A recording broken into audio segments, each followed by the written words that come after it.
queridas irmãs, queridos irmãos do Grupo Espírita Divino Amor e Esperança. Ao saudá-los, agradecemos muito a oportunidade por estarmos juntos e por refletirmos nas palavras profícuas e esclarecedoras do Evangelho nestes tempos.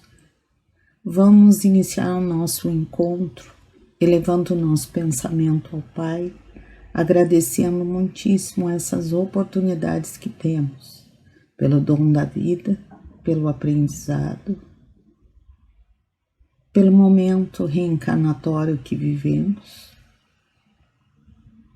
e com a rota segura do exemplo de Jesus, possamos efetivamente nos melhorarmos e aproveitarmos as lições que a experiência terrena nos permite. Aos benfeitores amigos, aos benfeitores responsáveis pelo trabalho do grupo, por todas as nossas instituições e atividades que nos sustentem nas lutas, fortaleçam a nossa fé e o bom ânimo. E que sejamos aqueles que se esforçarem para poderem ser nominados espíritas. Ser conosco, mestre e amigo, agora e sempre. Bem, a nossa reflexão será sobre a temática a caridade em tempos de pandemia. Nós vivemos tempos desafiadores, como todos nós sabemos, e com grandes aprendizados oportunizados a cada dia, a cada experiência. E nós sempre nos reportamos à base do nosso aprendizado, que é o Evangelho. E aí nós vamos deixar a sugestão de 2 itens para melhor aprendermos os ensinamentos relativos à temática proposta. Do capítulo 5º, o item 6, causas anteriores das aflições, e do capítulo 13, o item 9, e o capítulo 13, não saiba a vossa mão esquerda o que dê a vossa mão direita, o item 9, a caridade material e a caridade moral. Lembrando que o capítulo 5º é bem-aventurados os aflitos. Para contextualizar a nossa reflexão em relação a esse momento, há que se pensar primeiro as causas dos flagelos que a humanidade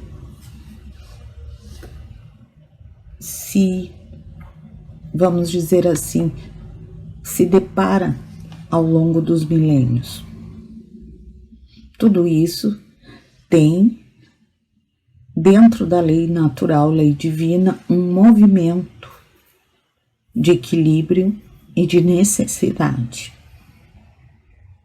Nada acontece no nosso orbe a menos as circunstâncias decorrentes do nosso livre-arbítrio, mas que consequentemente geram uma reação, né? Ação e reação, lei de causa e efeito. Há flagelos ocasionados por nós mesmos, e a lei natural é a lei divina, como é perfeita, nós recolhemos daquilo que plantamos. Mas a par disso, há um processo, uma movimentação da lei divina que nos impulsiona para o progresso, necessidades de enfrentamentos necessários ao nosso progresso moral. E a par disso, vem, obviamente, o nosso progresso material, que é meio e não fim em si mesmo. Então, quando nós nos deparamos com um flagelo, seja lá da circunstância que for, causado por um desastre natural, causado por uma pandemia, naturalmente nós nos arregimentamos num mecanismo de proteção individual e coletiva. Aqueles mais solidários, eles conseguem se superar na própria necessidade individual e vão ao encontro da dor coletiva. Nunca se viu tantas pessoas mobilizadas a arrecadar alimentos. A fome estava aí, existe desde sempre, desde antes da pandemia. Mas ao se deparar com uma circunstância que mostra a nossa própria fragilidade, é natural que nos desperte um mecanismo de proteção, e como a lei natural, a lei divina está na nossa consciência, nós nos movimentamos em relação ao coletivo. E aí nós podemos nos reportar, mas por que nós estamos sofrendo esse desafio pandêmico? A pergunta não é por quê, é para quê. Que aprendizado precisamos recolher?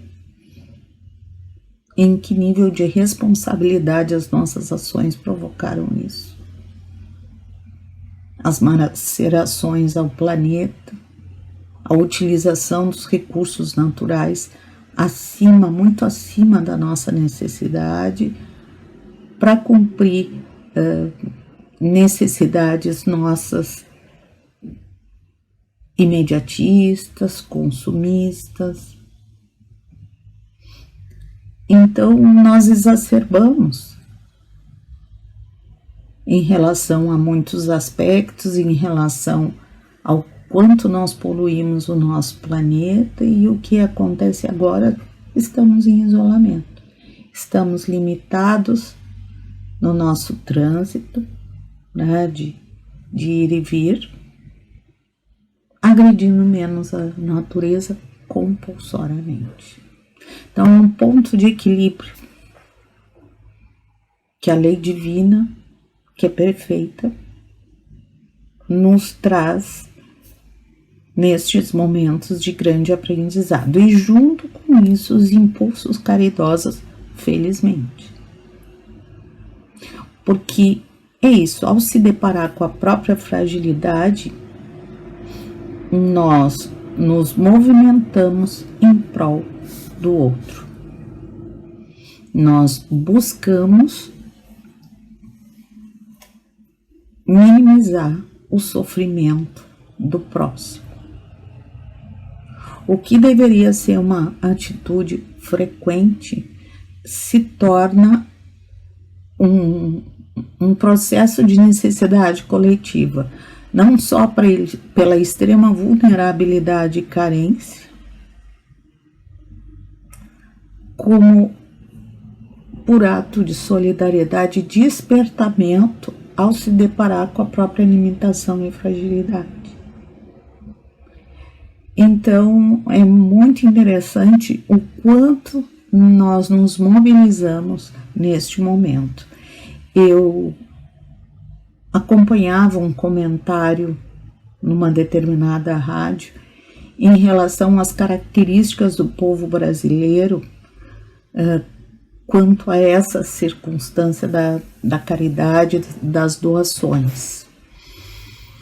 E um estudioso que comentava o assunto dizia que o povo brasileiro se mobiliza muito diante de flagelos, diante de catástrofes, enchentes, enfim, secas. Quando nós temos circunstâncias, sejam elas naturais ou provocadas por uma causa material, nós nos mobilizamos quase que imediatamente. Surgem doações de alimentos, remédios, água, material de higiene, as pessoas se mobilizam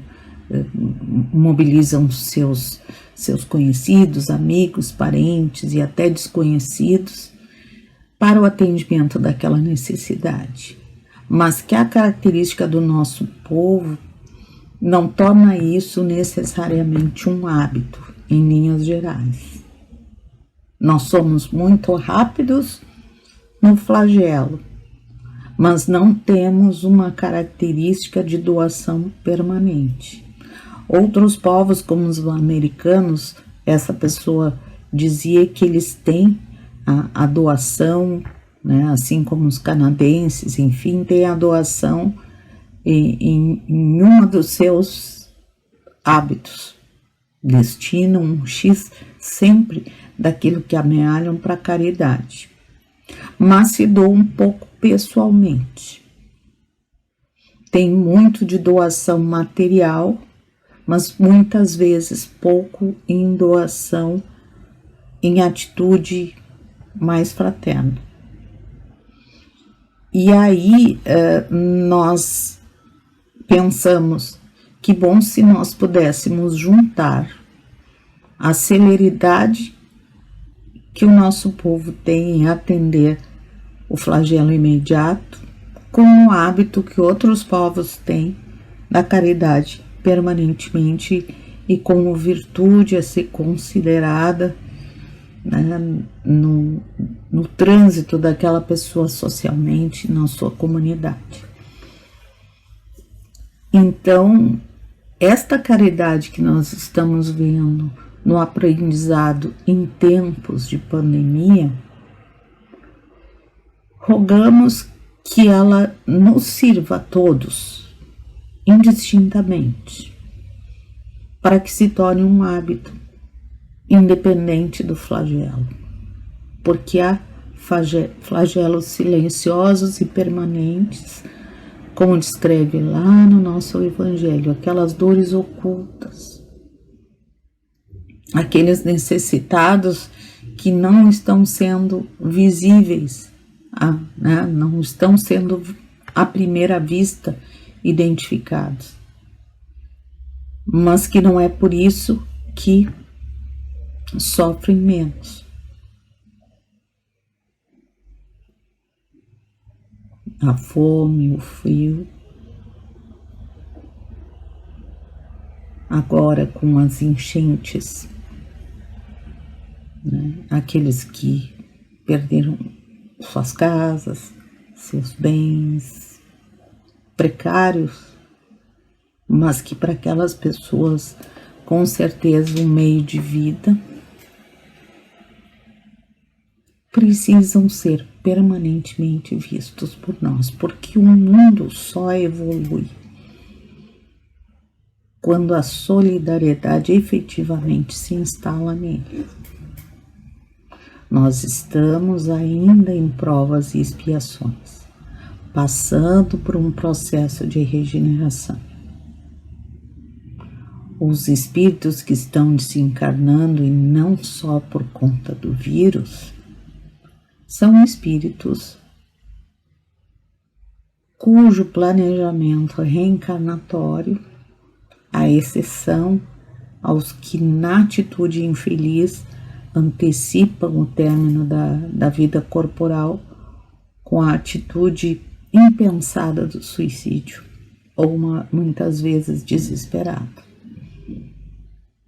e que amealham para si flagelo ainda maior, sofrimento ainda maior. Porque se nós temos fluido vital no nosso planejamento reencarnatório concedido para cumprir a nossa etapa terrena, quando nós abreviamos essa etapa com a ideia equivocada de se liberar do sofrimento, nós amealhamos um sofrimento muito maior, porque aquela carga, aquele potencial fluídico dos anos que nós teríamos ainda pela frente, pelo nosso planejamento reencarnatório, não são drenados. Aqueles fluidos nos dão uma sobrecarga como espírito que fica de maneira muito sofrida, sendo drenado na espiritualidade, revivendo o ato impensado, recolhendo as vibrações perniciosas daquela escolha. A vida é um bem indisponível. Nós estamos sujeitos ao equilíbrio da lei divina. Não cumpre a nós decidirmos o momento que nós vamos retornar à pátria espiritual. Deus, em sua infinita bondade, Jesus, com a rota segura do Evangelho, os benfeitores, tanto socorristas quanto aqueles que se ocupam de nós, os nossos anjos guardiães, permanentemente nos fortalecem o ânimo, basta que nós elevemos o nosso pensamento em prece, em boas vibrações, e nós vamos encontrar a saída, mesmo para as nossas aflições de ordem material, porque nós teremos a inspiração de uma rota. Eles não vão resolver para nós, mas eles vão nos sustentar o bom ânimo para nós buscarmos as nossas alternativas.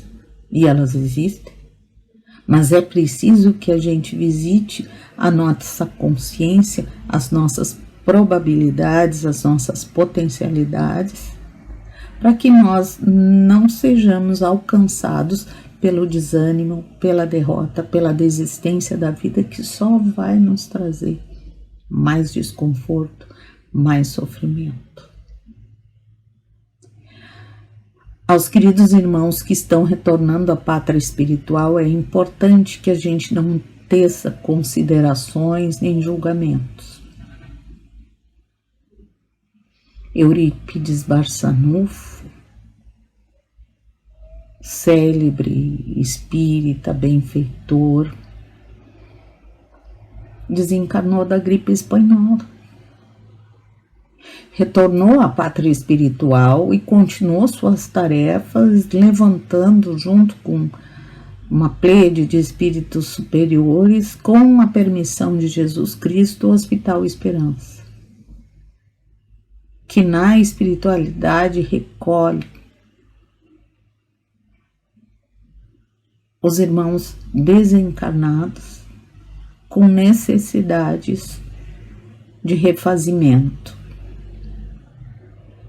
principalmente trabalhadores da seara